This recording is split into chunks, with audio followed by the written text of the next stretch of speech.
Hey, welcome back, everybody. Scott Fischer here, the host of Don't Let Haboob Hit You in the Face. If you're from the greater Phoenix area, like so many of my guests are, what Haboob is, Haboob wiped us out this summer. We had a hot summer day, and nobody was expecting the Haboob storm that ended up hitting Phoenix that day.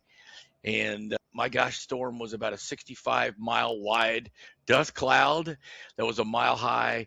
And then behind it was torrential rain and wind and thunder. And you guys, I've worked with aging individuals for years and their families, helping them navigate the complexities of long term care. And so many times, families have described similar situations in their families that they weren't prepared for.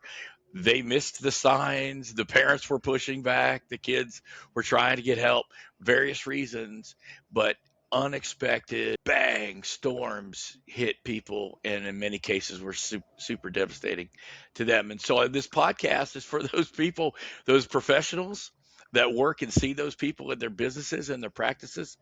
It's for the adult kids, those of you that are listening that are my age. I'm 62 years old. Anybody between 45 and 65, you may be in the slot that's now navigating this, or you see it coming. And if you're a senior yourself, you're listening to this, please listen. We need you to be on board so that we can help you age gracefully, successfully, and with dignity and integrity. My intention for starting this was to introduce myself to other professionals around the greater Phoenix area and now across the country who have had experience working and seeing these families in their business, in their practice. And I met Derek. Derek Allen is the founder and principal of the adult and adolescent recovery counseling programs here in the greater Phoenix area. They go by AARC. And so, Derek, I'm thrilled to talk to you today. We've got stuff in common, and welcome, welcome. Glad that you're here. Awesome. Thanks, Scott. Yeah, this is exciting. It's a great topic too. So, Well, I imagine we'll peel it back, but I imagine in your counselors in your clinic, I imagine you guys see families who have felt the impact of aging and are maybe trying to navigate it and figure it out right now. yeah, absolutely. We work with the children who, like you said, are kind of in that 45 to on range, and we work actually with those senior citizens that are currently in that situation as well. Well, tell everybody how you started, what's your background, give us a little overview of ARC and it kind of put us in position here. Yeah, well, so very familiar with the Haboob thing. I'm an Arizona native, so always kind of just had this interest in helping people. You can classify it as my middle child syndrome if you want to, but I was the middle child, just kind of always in the middle of conflict with the family, just wanting to be the peacemaker. And I've always had just this empathy for people. And you combine that with this like fascination of just how the mind works, just what makes people tick. So I just kind of gravitated towards the psychology realm.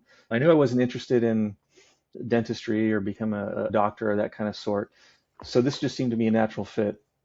And then I took my first psychology course and I thought, man, this stuff's fascinating. And so how can I turn this into a career? So yeah, did some undergrad, did some grad school. And long story short, I started my private practice in 2015 and been doing it ever since. 10 years in, well, probably starting year Yeah. 11 now. Yeah. Yep. Wow. Wow. Yeah, I've been practicing since 2010, but I started my private practice in 2015. Gotcha. And so you serve families, you serve young kids, adolescents as well, all the way, the whole gamut, up to the seniors themselves. Yeah, we don't really specialize in birth to five or real specialized play therapy. So typically we'll work with kids ages 8 on up. That's heartbreaking work, young kids. Let me tell you, I don't know if I told you this or not. I went to nursing school at Arizona State back in the 80s, and I was looking for a direction. I went to school and I wasn't attracted to the med surge or the post-surgical kinds of work but I went to the psych hospital for my training for the psychiatry and I loved it. I loved the people, I loved the dynamics. I loved the way the brain worked. I had a lot of family issues like most nurses. So We all so do. Yeah. yeah. So I felt like right at home. I had my people. And I got a job before I left nursing school at the one of the psychiatric hospitals here in Scottsdale. Worked there for years. It led me to working with specifically with teenagers And later, I ran acute care and residential care psychiatric inpatient programs for children and adolescents, and did that for 12 years or something. Loved the work, loved the challenge of it, the energy of it, loved the opportunity to make a difference of it. And unfortunately, we had a teenager, as they do in residential treatment. This can get feisty and combative. And this young guy was having a bad day. And as one of the techs that I worked with and I were escorting him from the classroom where he was going to school back to the nursing center where everybody lived, he got combative with us. We had to put hands on, and this wrist has now had 4 fusion surgeries to it later. That Mm, prompted me, wow. that door to working with that population now closed. And once I recovered, but it opened the door to a new aspect of nursing that was in the space of aging and geriatrics, working with folks with dementia, working with people who had experienced great loss and grief in their life, in a whole new ball game. And that was 25 years ago when I started working in these spaces. So I share your Right on. love for how people emote and how they process, how the brain works. It's amazing. Yeah, it's really cool stuff. Yeah. Yeah. Well, what I like to get into a little bit is, as people are experiencing this challenge of life, are there some particular general issues that come up with the individual that might be in need of guidance or counseling from you or one of your therapists in the office? Yeah, I mean, are you speaking specifically to like the adult child that's now Maybe responsible let's for start taking? there. Let's talk about Okay. the adult kids, and then let's talk about the seniors themselves. Yeah, I think one of the factors is that people don't realize how this impacts you as an adult child. I mean, nobody prepares you for this, right? And I think we all kind of think of our parents as invincible, and we never like to think about long term down the road of who's going to take care of them. And so it can create a very complex dynamic within a family. So I've seen people come in and it's divided siblings on who's taking care of, who's making the decisions. Is that person who is in charge doing a good enough job? It's divided spouses. I've seen at times where a husband or a wife or a partner had to take in their elderly parent and live in the home. And I mean, it creates a strain on the household, everyone in the household. And so can cause a problem if it's your mother-in-law or father-in-law, depending on that relationship. You have to really give of yourself and make some huge sacrifices, and that's a lot of pressure. So it definitely can add some stress, some anxiety. I've seen people get into a state of just depression over all this, and not to mention feeling overwhelmed with not even knowing what to do. I've been living this myself, and there's different parts of this that were, and my mom passed about a month ago, and so there was stuff we were feeling and experiencing. I have 3 brothers. I'm the oldest of 4. There were things that mom and I were experiencing because she's here and I'm here. My brothers that are out of state aren't here, involved, but not involved every day or every week. And so there was different things we were experiencing. Some of that was the daily mom's dynamics with us as it was children. There's no spouse. My dad's passed and mom was divorced. So my mom's dependence on us created various entanglements. Mhm, Let's, absolutely. yeah. And being the brother that was here, that causes a different level of stress that the brothers that aren't here didn't experience and couldn't understand. So there was a disconnect in our conversation, communication. Unfortunately, then it boiled down to some money issues because we were also financially supporting mom, and all of us have different careers, so we have different abilities to support mother financially. So all of this to say, the dynamics between brothers and siblings, and we often hear that the adult sister, and I swear to God, I have said, I wish I had a sister. The adult, the oldest daughter or the daughter will tend to have the most front seat experience. She may not get all the decision making, but there's an extra dynamic that the daughters get too, don't they, Derek? Yeah, and I mean that's the stereotype you'd think, but I Yeah, mean that's not always the case. yeah, And like you said, it depends on the individual sibling situation. You may have a sibling that is financially stable in a position that they could take in that parent and a sibling that's not in a great place. Maybe they have young kids at home, etc. But or you have a situation like I've got four boys, right? So we don't have that daughter to take care of us. Right, So it's like, right, which one of you four boys is going to be kind enough to take us in when we're old and can't take care of ourselves, right? right. Well, I brought mom here intentionally 10 or 11 years ago from Ohio because there was no brothers there. Her older sister was the one. Mom's health was changing. I knew, and you can't stop time. Time's coming, right? And so, Hmm. unfortunately, so many seniors and the kids ignore it because dad's doing okay or mom's doing all right or they're doing okay together, but they're not addressing what's happening even in the early stages. These are the things, or they're just absolutely resisting. There's defiance and pushback. How do you counsel kids that are dealing with the pushback and the defiance that sometimes their parents throw at them? That's a frustrating place. Yeah, it's interesting because I also work with a lot of parents of younger children, and a lot of times they'll have this concept of this idea of like they're not doing a good enough job as a parent. They have this mom guilt, this dad guilt, and you would think that that only stays within I'm a parent of small kids realm, but that it actually extends to taking care of your elderly parents. I think there comes a lot of guilt and am I Mm. doing enough? And I think it can really hurt someone's confidence, especially if you have siblings who are quarreling or you have a sibling who's criticizing how you're taking care of your mom or your dad or whatever. It can create some self-doubt within you. Yeah.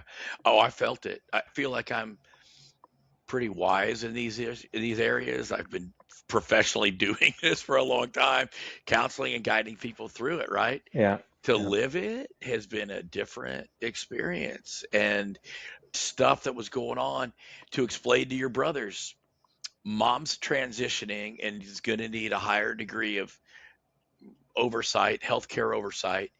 What we've been doing isn't working. She's losing ground. And because she's losing ground, it's impacting her mortality. And so we got to talk about hospice care. Oh my God, she's not dying. You have all this reaction and it causes more amongst Yeah. everybody to that shakes your confidence and shakes Absolutely. your position. Yeah. And to add on to that, Scott, like there's every one of the siblings is grieving differently too. So like to your point, you might, you were here with your mom, so you see the ins and outs of it, kind of what she needs. So you might be grieving a little bit differently with that transition. Whereas a sibling out of state who's not quite here, they might say, well, I don't, mom's not quite ready for that. They're having a hard time kind of accepting that because they're at a different stage of grief than you are. And that in and of itself can create some difference of opinion and conflict. Yeah, in birth order, I think has something to do with that. I mean, I've always been a believer. I mean, I remember reading and learning about the book, the birth order book that Dr. Kevin Leman wrote a million years ago. Actually, even saw Dr. Leman speak on the birth order book, and he Hmm. makes has some wonderful insights around the oldest son, the middle child, the baby, the only child, all that kind of stuff. But birth order plays into this, and the dynamics within the Oh, family absolutely. I think connect directly to how you grieve and how you process. And I've always been fascinated by how we're wired up differently, whether you see us from the personality inventories like the disc inventory or the Enneagram, right? It Hmm. reveals when you peel it back, it reveals more about the layers of us as people. Yeah, yeah, absolutely. Yeah. Yeah. As counselors might be listening to us, Derek, what would you hope that other counselors, as you've learned from your practice with families, what would you want other practitioners to know or questions that they could be asking to reveal and maybe peel back some of the stuff they're coming in for depression or they're overwhelmed or they're angry? How do you help them dig into this stuff? First of all, this was a population that I never really had much focus on because they don't teach you this stuff in grad school. All right, so this is kind of a forgotten population. Both Mm, when I say population, the population of the adult children who are going through it, and again, the senior citizen, the mom, the dad, whoever that's going through this as well, because they're also going through a transition. So I think we need to really emphasize the importance that these individuals, they need mental health help just like any of us do, but we're not really taught that. So it wasn't for a number of years until I started getting people in my office that they come in for just having anxiety attacks, right? And then as we dive into it and trying to figure out what's going on, part of that stress is, oh, I'm taking care of my mom. And I think part of that, the challenge with that is some people don't want to address that or acknowledge that because they feel like, well, A, I mean, it's just something I should be doing anyways, or Hmm. B, I feel guilty if I acknowledge that my parent is somewhat of a burden on me. Yeah, There's some shame in admitting that, but exactly. so Yeah. yeah, I think just being aware that this population they need the help just like anybody else does. I want to normalize this conversation amongst families. I really do.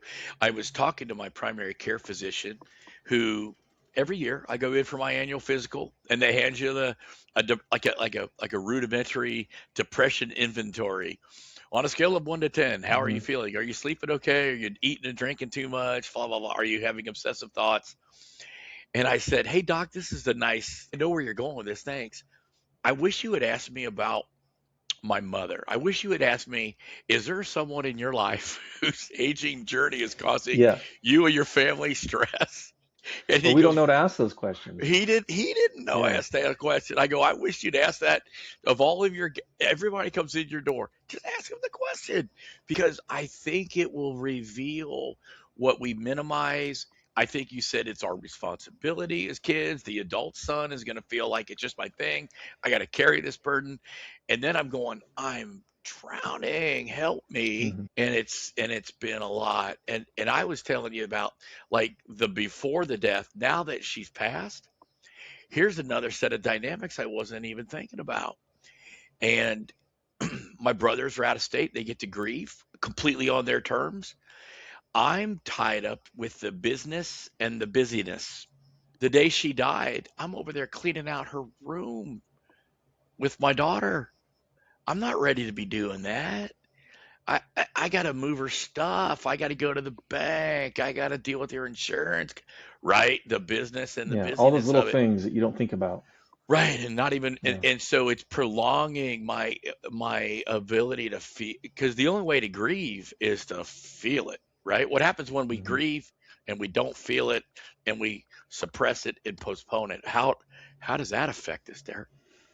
Well, I mean, just like with any emotion, it starts to bottle up. And a lot of people don't even recognize where this emotion is coming from. And people, they deal with emotion differently, but you might feel like you're more irritable more often than you're used to, or people might mention that, man, you seem a little more like on edge, or maybe you realize that you're turning to substances more than you used to. Maybe you're a little less tolerant with your children in your household or your spouse, Mm. right? Maybe things at work are too overwhelming all of a sudden. Like there's all these little signs outside that tell us we're not dealing with something very well, Right. right? And you can look at more obvious signs too of I'm sleeping too much, I don't want to get out of bed, because a lot of times when we're in an overwhelming world, we just want to hide from the world and not deal with it, right? And but that's the problem with, and I shouldn't say maybe problem, but that's the struggle with taking care of an elderly parent, Yeah. is you feel trapped. There's no, I mean, what are your options? Yeah, you can't You get know, off the train. Like there was no y- getting off the train. I'm here with yeah, mom until we get here and then some, right? right. And so that can weigh on you. So it's like I just want to avoid it. So sleeping too much, or are you not eating enough, or you're eating too much? There's all these Yeah. little subtle signs that your body's trying to tell you, hey, you're struggling and you're not dealing with it well. Yeah. The concept that I've taught for years, particularly around the senior themselves, that I want to ask you about the senior clients that you have, is that they've been experiencing some subtle changes in their life, health concerns, memory and cognitive issues that of course that evokes shame that you're not what you Yeah. used to be and that kind of thing. And so as people are coming in and they're in their because if they don't and they deny it or push it off, that's where the haboob actually hits. I mean, this is where the big stuff really comes down. So my question is that as someone maybe who's in their 70s is in your office and maybe they're coming in because the spouse passed or something's going on that was a catalyst. I imagine then there's some exploratory work you have to do to see what's all going on behind the scenes with them. Yeah, there's always exploratory work. I mean, it's never it comes down to just one simple thing. There's always it's an onion. You got to peel those layers back and see what's going on. And when you're dealing with that population too, you may have someone in your office that is has never gone to counseling before. They're now in their 70s, and they weren't told that expressing emotion was okay. So they Right. might be dealing now with stuff that they haven't dealt with in their 20s. So you're trying to unfold all that as well. I am dreadfully concerned about the rising rate of suicidality amongst the aging. It's a real thing. We don't want to bring it up and talk about it, but because people feel pinned, life has a shelf life, right? I mean, nobody's getting out of here alive. And so there's so much hopelessness and desperation amongst some of these individuals. Yeah, and Um, I mean, let's talk about what these individuals are facing. So again, we're shifting more towards those elderly that are getting into that stage, right? I mean, especially if there was someone that was very independent and could take care of themselves for a number of years and cognitively sharp and could get on a ladder with no problem. And now they're starting to lose that ability. They're starting to lose their freedom. They're starting to lose their independence, yeah, right? They're frustrated with themselves because they can't quite comprehend things as quickly as they yeah, used to. They can't get out and work on their yard like they used to. They can't do these things that they once enjoyed. And then, and this is a really sad part too, is people around you start to die. right, Your right, high school buddy is now gone. Your siblings are gone. And so yeah.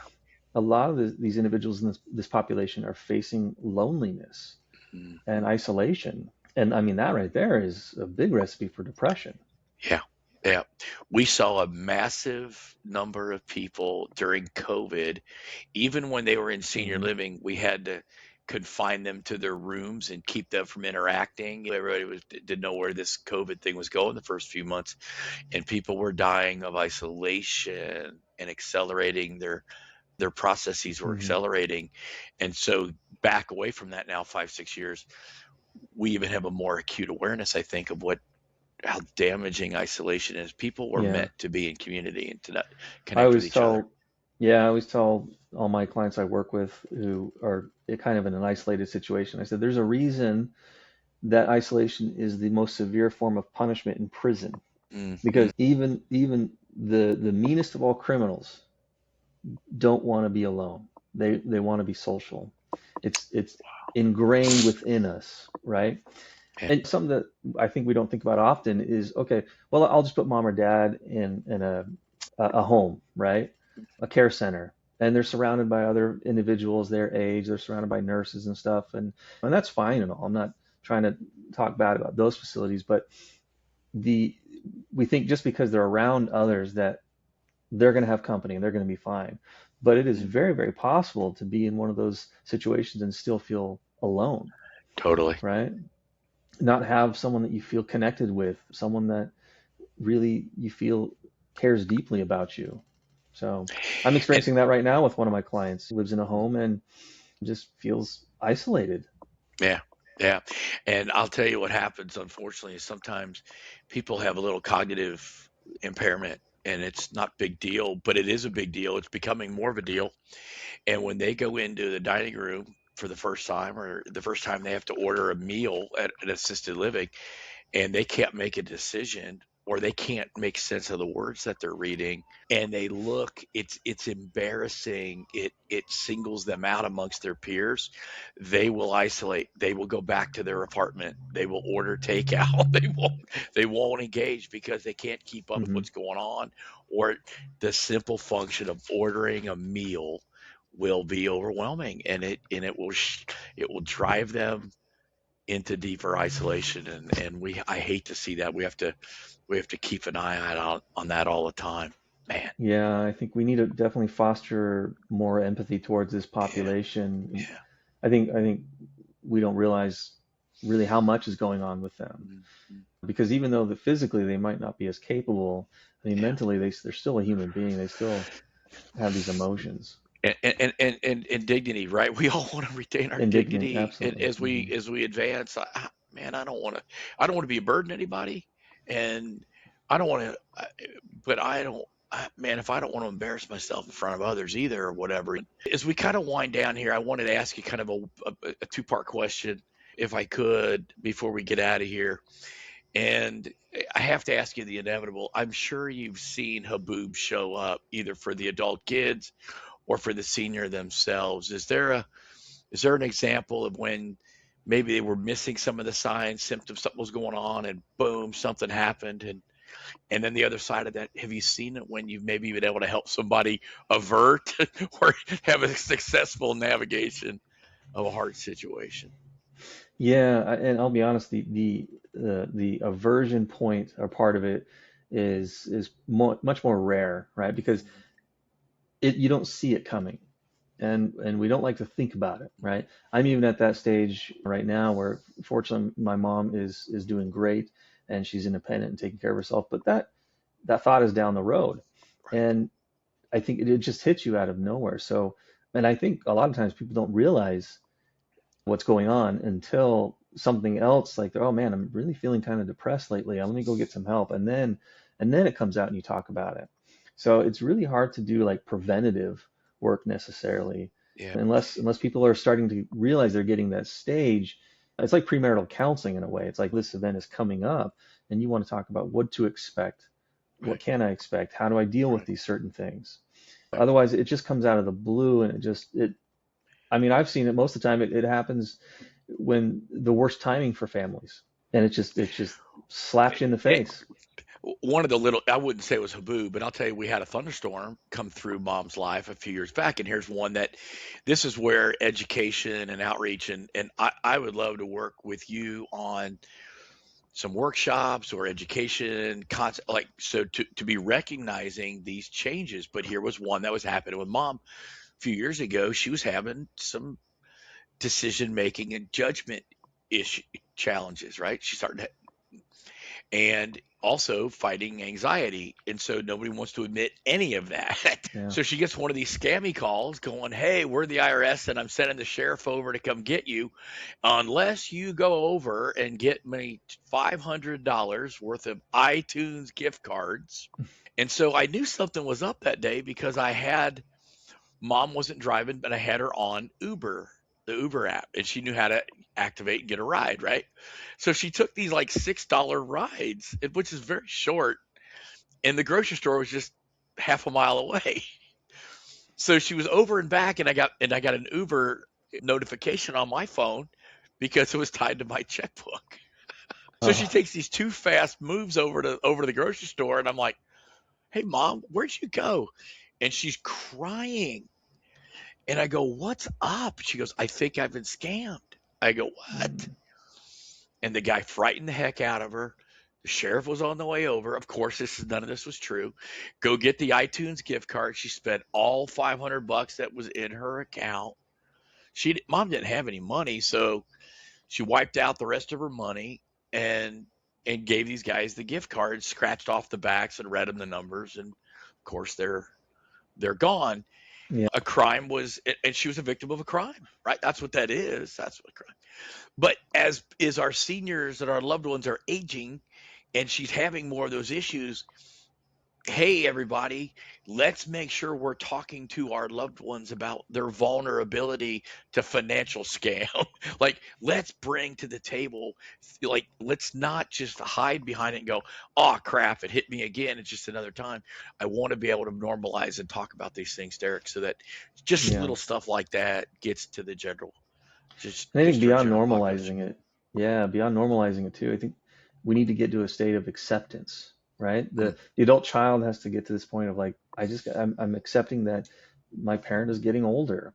I'm accepting that there is an end, and it's coming short sooner than I would like it to be. soon. And Yeah. and the elderly person on that side of things needs to accept, okay, I can't do things for myself as much. I need, even though I feel like I'm a burden on people and I don't want to be a Yeah. burden on people, I need to accept that my loved ones, they don't mind taking care of me because they love me. And I just need to accept that. When you get resistance, it just complicates it.